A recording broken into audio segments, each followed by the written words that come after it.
2월 10일 월요일 경건의 시간을 시작하도록 하겠습니다. 기도하겠습니다. 사랑의 하나님, 오늘 우리를 주님의 말씀 앞에 올바로 설 수 있도록 인도하여 주시옵소서. 우리를 부르시고 하나님의 백성을 위해 살아가도록 인도하시는 주님의 뜻을 깨닫게 하여 주시옵소서. 이 시간 우리의 마음을 열어주셔서 주님의 말씀을 듣고 온전히 순종할 수 있도록 인도하여 주시옵소서. 오직 주님의 소유된 백성으로서 합당한 삶을 살아가게 하시고 이 시간 온전히 주님께 맡기며 살아계신 예수 그리스도의 이름으로 기도드리옵나이다. 아멘. 사무엘상 9장 26절에서부터 10장 8절까지의 말씀을 보도록 하겠습니다. 같이 읽습니다. 그들이 일찍이 일어날새 동틀 때쯤이라.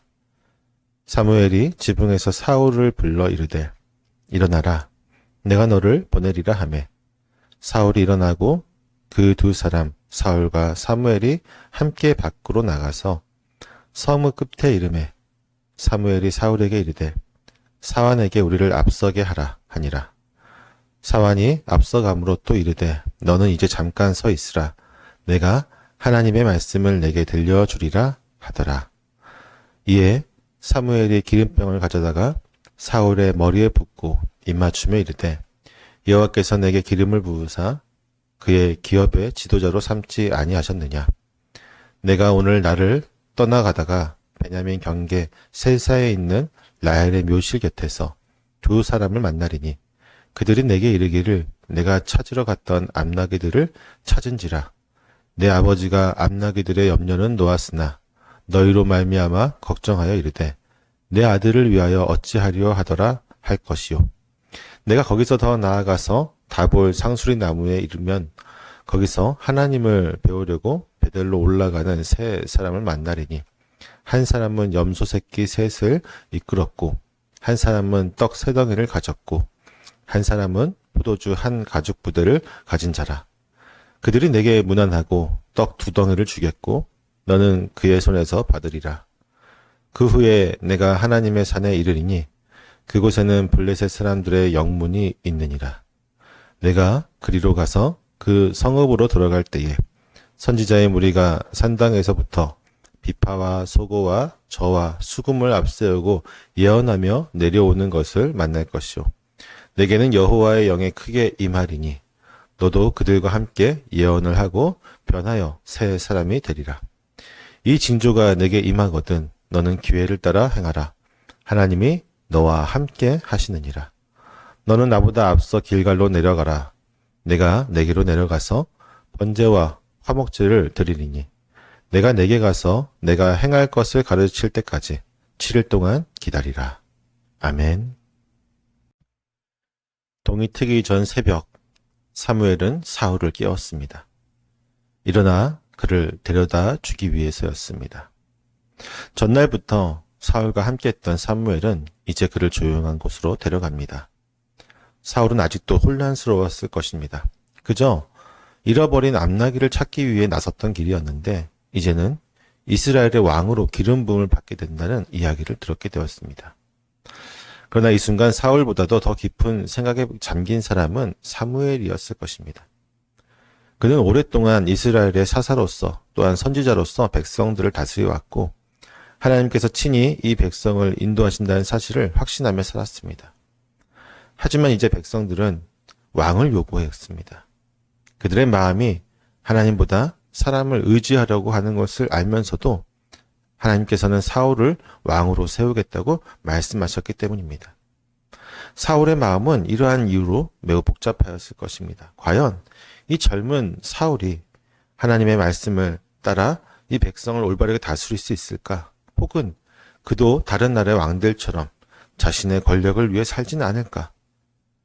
그러나 그럼에도 불구하고 사무엘은 하나님의 뜻에 순종하여서 사울을 이끌고 있었습니다. 그들은 성읍 끝에 이르렀습니다. 사무엘은 사울에게 조용히 말했습니다. 저 종을 먼저 보내시오.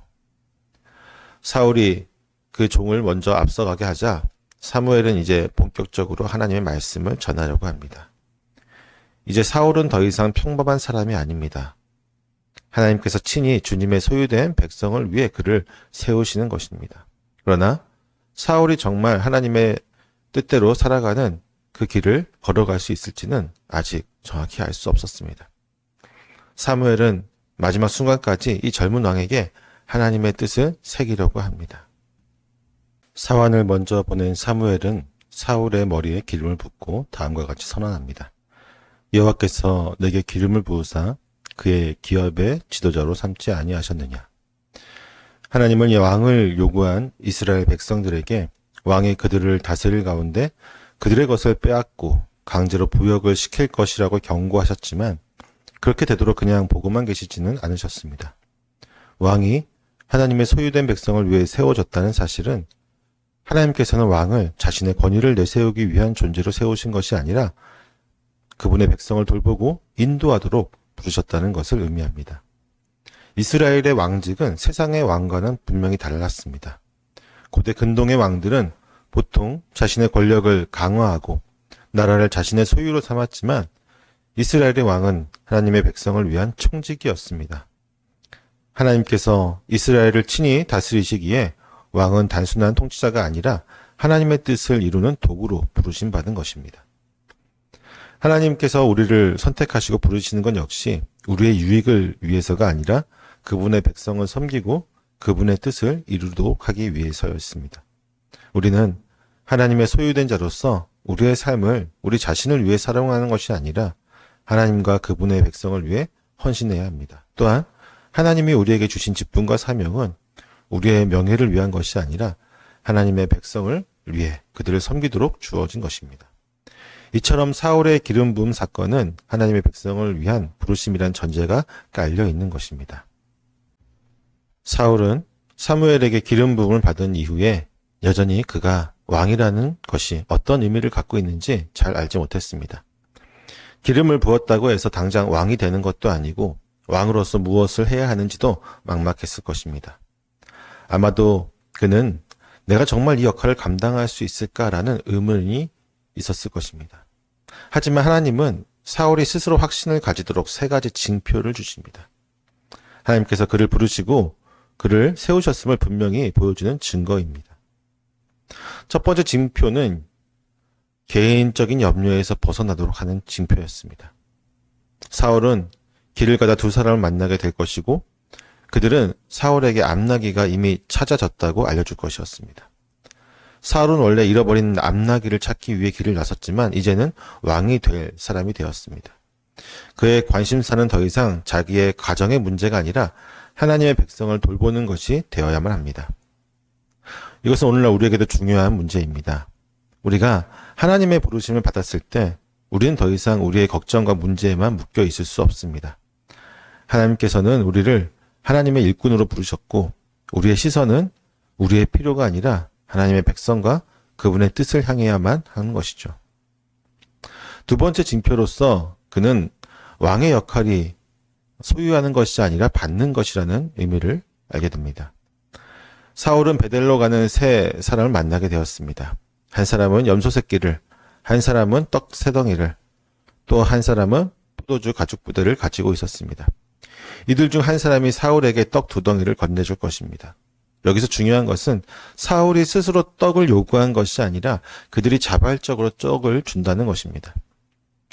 이는 왕이 자신의 권력으로 백성에게서 빼앗는 자가 아니라 하나님께서 주시는 것을 받아야 하는 존재임을 의미합니다. 고대 근동의 왕들은 보통 자기 힘으로 나라를 다스리고 백성들에게 세금을 거두고 군대를 모아 자신의 권력을 유지하려고 했습니다. 하지만 이스라엘의 왕은 달라야만 했습니다. 이스라엘의 왕은 오직 하나님이 주시는 것을 받고 그분의 백성을 위해 섬기는 역할을 감당하는 존재였습니다. 오늘날 우리의 삶은 어떻습니까? 하나님께서 우리에게 맡기신 역할은 우리를 높이기 위한 것이 아니라 다른 사람을 섬기기 위한 것이었습니다. 교회와 직장, 가정, 우리의 자리는 그 모든 곳에서 권력을 누리는 자가 아니라 하나님께 받은 은혜를 나누는 자가 되어야 합니다. 3번째 징표입니다. 사울은 선지자 무리를 만나게 될 것입니다. 그 순간 하나님의 영이 그에게 강하게 임하여 예언을 하게 될 것입니다. 이는 사울이 단순한 정치적 지도자가 아니라 하나님의 영에 이끌리는 왕이 되어야 함을 보여주는 것입니다. 사울은 원래 예언자도 아니었고 영적인 체험을 많이 한 사람도 아니었습니다. 그런데 하나님의 영이 임하자 그는 완전히 다른 사람이 되어 예언을 하게 되었습니다. 이처럼 하나님의 부르심을 받는 자는 자신의 힘과 지혜로 감당하는 것이 아니라 하나님의 영이 인도하심을 받아야만 합니다. 우리는 솔직히 하나님께서 맡기신 모든 일을 감당할 능력이 없는 존재입니다. 하지만 하나님은 우리가 그 일을 할 수 있도록 성령의 능력을 부어주십니다. 우리도 우리의 자리에서 하나님의 뜻을 이루기 위해서는 성령의 인도하심을 받아야 하고 또한 그렇게 되기 위해서는 온전히 그분의 말씀에 순종해야만 할 것입니다. 사무엘은 사울에게 중요한 명령을 내립니다. 이 징조가 내게 임하거든 너는 기회를 따라 행하라. 하나님이 너와 함께 하시느니라. 그리고 길갈에서 7일을 기다리라고 지시합니다. 사무엘의 명령은 단순한 절차로 보이지만 사실 이것은 하나님이 세우신 지도자로서 사울이 얼마나 순종하는 태도를 가지고 있는지를 시험하는 명령이었습니다. 사울은 이제 막 기름 부음을 받았고 하나님께서 여러 표적으로 그를 인도하고 계셨습니다. 하지만 이제 중요한 것은 그가 하나님의 뜻을 끝까지 신뢰하며 따를 수 있느냐는 것이었습니다. 왕이 되었다고 해서 모든 것을 자기 뜻대로 결정할 수 있는 것이 아니었습니다. 그는 하나님을 의지하고 그분의 말씀을 기다려야 했습니다. 오늘날 우리의 삶도 이와 다르지 않습니다. 하나님은 우리를 부르셨고 때때로 명확한 징표와 인도하심을 주시지만 결국 중요한 것은 우리의 태도입니다. 하나님의 부르심을 받았다고 해서 내가 원하는 대로 행동하는 것이 아니라 매일의 삶 속에서 하나님의 말씀을 듣고 순종하는 삶을 살아야만 하는 것입니다. 사울에게 주어진 첫 번째 과제는 기다리는 것이었습니다. 길갈에서 7일을 기다리라는 것. 그것은 그의 믿음과 순종을 시험하는 중요한 시간이었습니다. 우리도 신앙생활을 하면서 하나님이 약속하신 일이 즉시 이루어지지 않을 때가 많습니다. 그러나 하나님의 인도하심을 신뢰하고 기다릴 때 하나님께서는 반드시 그의 계획을 이루어 가십니다. 사울이 기름 부음을 받을 때 그는 자신의 뜻대로 살아가는 사람이 아니라 하나님이 맡기신 백성을 섬기도록 부름받는 지도자가 되었습니다. 그러나 그는 그것을 끝까지 기억하지 못했고 결국 하나님의 뜻보다 자신의 판단을 앞세우다가 실패의 길로 걸어가게 됩니다. 우리는 어떻습니까? 하나님이 우리를 부르신 이유는 우리의 성공이나 유익을 위해서가 아닙니다. 우리가 주님의 소유된 자로서 하나님의 백성을 섬기도록 하기 위함입니다. 하지만 우리의 시선이 자꾸만 나 자신에게 머물러 있을 때 사울이 걸었던 길을 따라가게 될지도 모릅니다. 하나님의 부르심에는 책임이 따릅니다. 하나님이 맡기신 자리에서 우리는 주님의 뜻을 따라 살아가고 있습니까? 내 뜻이 아니라 하나님의 뜻을 구하며 살아가고 있습니까? 사울이 길갈에서 기다려야 했던 것처럼 하나님은 때로 우리에게 기다림과 순종을 요구하십니다. 내가 원하는 때가 아니라 하나님이 정하신 때를 신뢰하며 걸어갈 수 있겠습니까? 오늘 우리에게 주어진 자리에서 우리는 주님의 소유된 자로서 어떻게 살아가야 될지를 돌아봅시다. 하나님의 백성을 위해 그의 뜻을 이루기 위해 부름받은 자로서 하나님이 원하시는 삶을 살아가고 또한 그렇게 결단하는 저희가 되기를 소망합니다. 기도하겠습니다. 거룩하신 하나님, 오늘 우리에게 주님의 말씀을 허락하심에 감사를 드립니다. 왕을 세우신 주님의 뜻이 단순한 권력의 증거가 아니라 주님의 백성을 돌보시기 위한 섭리임을 깨닫게 하심에 감사드립니다. 우리 역시 주님의 소유된 자로서 하나님의 뜻을 이루어 나가며 살아가게 하여 주시옵소서. 우리의 자리에서 우리 자신을 위해 사는 것이 아니라 주님의 백성을 섬기며 주님의 영광을 나타내는 삶이 되게 하여 주시옵소서. 때로 기다림이 길어질 때 인내하며 하나님의 때를 신뢰하게 하시고 하나님의 말씀에 순종하는 겸손한 마음을 허락하여 주옵소서. 주님의 뜻대로 살아갈 수 있도록 우리를 붙들어 주시고 매 순간마다 주님 앞에 합당한 걸음을 걸어가게 하여 주시옵소서. 우리의 모든 삶을 주님께 맡기며 예수님의 이름으로 기도드립니다. 아멘.